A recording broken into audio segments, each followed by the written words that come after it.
Assalamualaikum warahmatullahi wabarakatuh. Perkenalkan, sebelumnya nama saya Rizka D. Aprilina dari kelas 5B S1 Akuntansi 2025.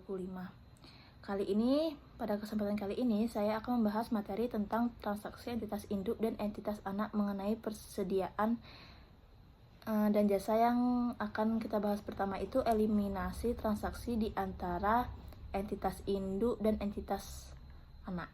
Nah, bisa kita lihat bahwa dalam PSAK nomor 65 itu laporan keuangan consolidation, yaitu transaksi yang melibatkan entitas induk dan entitas anak itu sering disebut dengan transaksi antar entitas dalam kelompok usaha.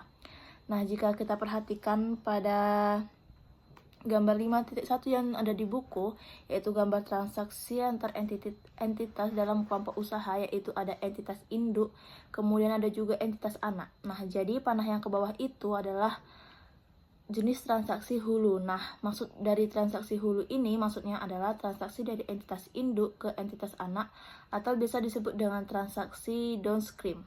Nah, jadi kita bisa mengambil contoh ya. Kalau untuk transaksi hulu itu bisa kita ambil contoh dari PT Garuda Indonesia Terbuka yang memberikan fasilitas kredit kepada PT Citylink Indonesia. Nah, itu merupakan salah satu contoh dari transaksi hulu jadi entitas induk yang memberikan entitas anak. Nah, kemudian kalau kita perhatikan juga ada panah yang mengarah ke atas, itu transaksi hilir. Jadi transaksi hilir itu alurnya adalah dari entitas anak menuju ke entitas induk. Kemudian selain itu antara entitas anak juga bisa sering terjadi transaksi yang disebut dengan transaksi lateral.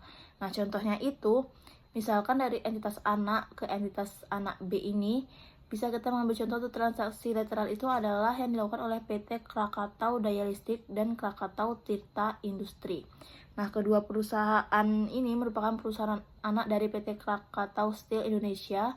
Nah, jadi yang menjadi entitas induknya itu merupakan PT Krakatau Steel dan PT Krakatau Daya Listrik, dan PT Krakatau Tirta Industri itu merupakan entitas anak, yaitu entitas anak A dan B, yang kemudian antara anak A dan B ini juga bisa melakukan transaksi yang disebut dengan transaksi lateral, yaitu transaksi yang dilakukan agar antar entitas anak. Kemudian selanjutnya itu adalah pentingnya eliminasi atas transaksi antara entitas induk dan entitas anak. Jadi entitas induk itu berkewajiban untuk menyusun laporan keuangan yang menggambarkan kinerja dan kondisi keuangan entitas induk beserta dengan entitas anaknya secara keseluruhan. Jadi laporan yang dimaksud itu adalah laporan keuangan konsolidasian. Jadi sesuai dengan PSAK nomor 65 itu mendefinisikan bahwa laporan keuangan konsolidasian itu merupakan sebagai laporan keuangan kelompok usaha yang di dalamnya terdapat aset, liabilitas, ekuitas, penghasilan, beban, dan arus kas entitas induk dan entitas anak yang disajikan sebagai suatu entitas ekonomi tunggal. Jadi dapat disimpulkan bahwa penyusunan laporan keuangan konsolidasian entitas induk dan entitas anak itu merupakan suatu entitas tunggal yang tidak bisa dipisahkan. Jadi ini dalam gambaran transaksi antar entitas dalam kelompok usaha ini bisa kita lihat bahwa pada akhirnya yang akan menyusun laporan keuangan konsolidasian itu adalah entitas induk yang merupakan akan merangkum dari laporan keuangan dari entitas-entitas anak yang dirangkum menjadi satu kesatuan laporan keuangan yang disebut dengan laporan konsolidasian.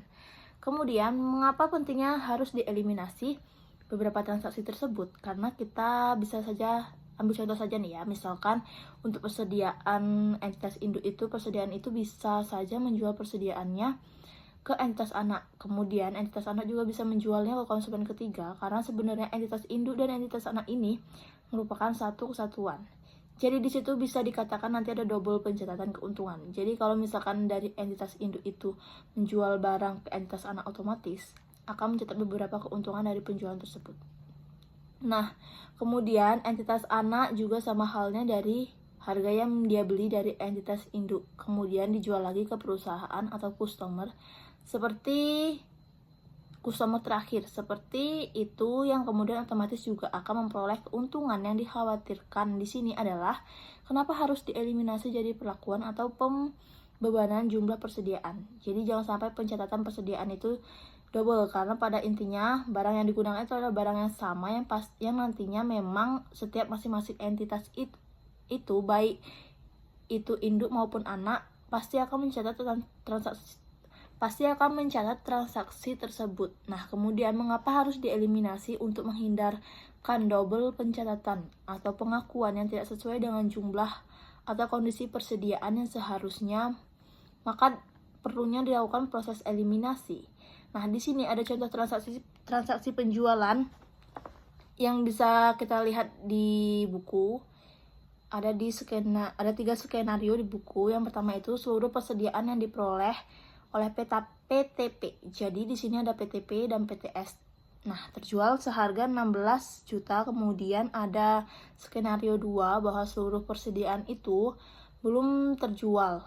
Dan skenario 3 itu sebanyak 75% terjual seharga 12 juta. Nah, jadi di sini kita menjadi entitas induk itu adalah PT Palapa, dan menjadi entitas anak itu adalah PT Samudra. Karena kalau kita perhatikan di contoh soal bahwa PT Palapa memiliki 100% saham PT Samudra. Nah, otomatis yang menguasai atau memiliki saham yang lebih besar itu adalah PT Palapa, sehingga entitas induk. Nah, di sini kita bisa lihat bahwa penjualannya itu adalah 10 juta, kemudian BPP atau beban pokok penjualannya itu ada 6 juta. Kemudian untuk skenario pertama kan tadi dijelaskan bahwa seluruh persediaan yang diperoleh oleh PTP itu telah terjual seharga 16 juta. Jadi di sini terkait penjualan ke entitas anak, maka PTP atau sebagai entitas induk itu melaporkan keuntungannya sebesar 4 juta rupiah. 4 juta rupiah itu dimana dari 10 juta dikurangi dengan 6 juta, yaitu penjualan dikurangi dengan beban pokok, maka itulah keuntungan yang akan dicatatkan oleh PTP atau entitas induk. Kalau kita lihat gambar di sini ya, yang pertama itu persediaan oleh PTP atau entitas induk. Ini dijual BPP-nya itu adalah dengan harga 6 juta oleh PTS persediaan. Ini dibeli dengan harga 10 juta. Jadi keuntungan PTP itu adalah 4 juta. Kemudian PTS ini menjual kembali perusahaan afiliasi atau customer akhir di sini harganya, karena PTS ini membeli persediaan dengan harga 10 juta. Maka otomatis akan memperoleh keuntungan kita harus menjadi lebih besar kan.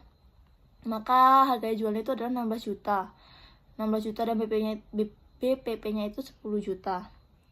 Di sini kan ada perbedaan BPP. Perbedaan itu adalah 6 juta dengan 10 juta. Karena di sini ada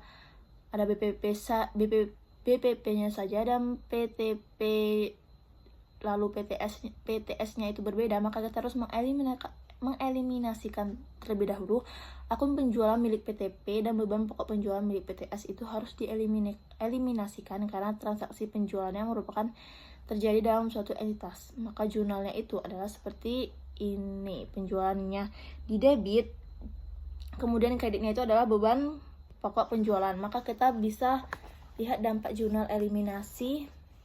Untuk laporan konsolidasinya itu adalah seperti ini. Jika kau diperhatikan, sebelum konsolidasi dengan setelahnya adalah jurnal eliminasi. Maka di sini terlihat bahwa nilai dari persediaan itu tidak sebesar sebelum terjadinya jurnal eliminasi, karena memang seperti ya sudah saya jelaskan sebelumnya bahwa pengakuan atau penjualan di sini kan penjualan dan BPP itu otomatis tidak tersebar karena yang digunakan adalah salah satu persediaan atau barang yang sama, maka perbedaan bisa dilihat seperti gambar yang ada di buku. Kemudian kita akan melanjutkan ke jawaban skenario kedua, yaitu bahwa seluruh persediaannya itu belum terjual. Nah, di sini kita bisa perhatikan ya bahwa penjualan di sini PTP itu masih sama menjual BPP, beban pokok penjualannya itu dijual ke PTS sebesar 6 juta dan mengakui keuntungan sebesar 4 juta itu masih sama. Nah, kemudian di PTS ternyata ini belum terjual seperti itu. Jadi persediaannya masih utuh, yaitu senilai 10 juta. Nah, maka di sini untuk transaksi yang di awal, maka keuntungan atas penjualan yang dibukukan oleh PTP sebagai entitas induk itu adalah seperti ini. Jadi karena kan ada pada transaksi itu kan penyerahan awal penjualan dari awal entitas induk ke entitas anak, lalu entitas induk otomatis akan mencatat transaksi laba. Jadi jurnalnya itu adalah bagian laba atas entitas anak kreditnya itu adalah investasi pada entitas anak senilai 4 juta rupiah. Ini masih awalnya, masih mengakui ya adanya laba karena ternyata persediaan itu tidak di PTS itu tidak terjual semuanya, maka kita harus mengeliminasikan penjualan persediaan antara PTP dan PTS. Nah, karena ini belum terjual di PTS persediaan tersebut, maka dari sudut pandang konsolidasian itu persediaan tersebut masih berada di perusahaan, sehingga penjualan dan beban pokok penjualan yang diakui PTP harus dieliminasi secara penuh. Kemudian keuntungan atas penjualan yang belum terrealisasi itu sebesar 4 juta rupiah juga harus dieliminasikan dengan mengurangi persediaan. Karena anggapannya kan memang persediaan itu masih ada dalam perusahaan yang mana masih berada dalam suatu entitas yang sama. Maka jurnalnya ada seperti ini, penjualan di debit senilai 10 juta rupiah, kemudian beban pokok penjualannya itu sebesar 6 juta rupiah, persediaannya 4 juta itu dieliminasikan. Kemudian dampak dari transaksi tersebut terhadap laporan konsolidasian itu adalah bahwa persediaan itu tetap senilai 6 juta. Seperti itu, karena memang tidak ada perubahan di situ ya, walaupun memang pada awalnya itu entitas itu menjual ketika anak, tapi sebenarnya persediaan masih ada di perusahaan tersebut karena memang belum laku ke entitas lain atau di entitas non afiliasi, maka pengakuan persediaannya itu tetap senilai beban pokok penjualannya, yaitu senilai 6 juta rupiah. Dan ini jawaban untuk skenario 3, bahwa sebagian persediaan itu terjual dan terjualnya itu senilai 12 juta. Ini sama ya, berarti yang membedakan itu adalah persediaan yang dijual oleh PTS ke perusahaan non afiliasi atau ke customernya itu adalah senilai 12 juta. Seperti itu, Nah, maka untuk mencatat jurnal untuk mencatat keuntungan yang belum terrealisasikan itu adalah sebagian laba atas entitas anak pada investasi entitas anak itu senilai 1 juta rupiah. Nah, pertanyaannya, dari 1 juta rupiah itu dari mana? Nah, perhitungan ini merupakan perhitungan dari 25% dikali dengan 4 juta. Nah, nilainya itu adalah 25% dikali 4 juta. Mengapa 25%? Karena di skenario ketiga itu persediaan yang baru terjual itu senilai 75%. Ini kan sebanyak 75% kan persediaan yang dari PTP telah terjual senilai 12 juta. Maka sisanya itu 25% dikalikan dengan keuntungan. Maka nilainya itu 25% dikalikan dengan keuntungan. Maka nilainya itu adalah 1 juta rupiah. Nah, itu PTP harus mencatat yang penangguhan keuntungan atas penjualan tersebut dengan menjual jurnal seperti ini, yaitu 1 juta. Karena kan tadi pengakuan di awal bahwa PTP itu mengakui keuntungan 4 juta karena sudah terjual ke PTS. Nah, tapi ternyata di PTS itu tidak terjual seluruh persediaannya tersebut. Ya, hanya senilai 70%. Maka di perusahaan induk itu harus membuat jurnal bahwa keuntungan yang belum terrealisasi senilai 1 juta, yaitu 25% dari 4 juta itu sendiri. Nah, itu kemudian mengeliminasikan penjualan persediaan antara PTP dan PTS. Nah, di sini pada transaksi hulu pada contoh ini mengakibatkan pengakuan penjualan sebesar 10 juta dan BPP-nya itu sebesar 6 juta rupiah. Nah, sementara PTS mengakui penjualan senilai 12 juta dan BPP penjualannya itu adalah senilai 7,5 juta, 7.500. Nah, jadi 7,5 juta itu diperoleh dari 75% dikalikan dengan 10 juta.